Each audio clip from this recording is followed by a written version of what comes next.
એક સમયે જે હોસ્પિટલ દર્દીઓથી ઉભરાતી હતી તે વીએસ હોસ્પિટલ આજે ખાલી ખમ ભાસી રહી છે। અમદાવાદ મ્યુનિસિપલ કોર્પોરેશન સંચાલિત આ હોસ્પિટલમાં બાળ દર્દીઓની સંખ્યામાં ચિંતાજનક ઘટાડો નોંધાતા રાજકારણ ગરમાયું। જનની શિશુ સુરક્ષા યોજનાના આંકડા મુજબ વર્ષ 2015-16માં જ્યાં વાર્ષિક 3500 બાળકો સારવાર લેતા હતા તે સંખ્યા હવે ઘટી અને માત્ર 400 થી 500 પર પહોંચી ગઈ।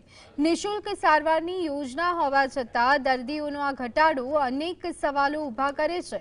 વિપક્ષી શાસક પક્ષ ભાજપ પર આકરા પ્રહાર કરતા આક્ષેપ કર્યો છે કે નવી એસવીપી હોસ્પિટલને ધમધમતી કરવા માટે જાણી જોઈ અને વીએસનો ભોગ લેવામાં આવ્યો।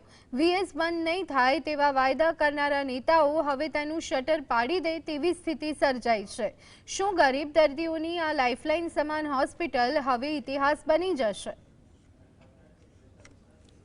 राज्य सरकार एक बाजू कही है कि अकस्मातना गोल्डन पीरियड में जो कोई दर्दी दाखल थाय तो એને 50,000 रुपया सहाय चूकवવામાં આવે। दुखद वस्तु ये कि छेल्ला 3 વર્ષમાં एक पण दर्दीए आ प्रकारनी योजनानो लाभ पण वीएस હોસ્પિટલમાં નથી લીધો। આના પરથી અંદાજ આપણને આવી શકે છે કે લોકો બીજી મુશ્કેલ વસ્તુ એ છે કે આઈસીયુના સાધનો ત્યાં નથી, ઇમરજન્સીના સાધનો ત્યાં નથી।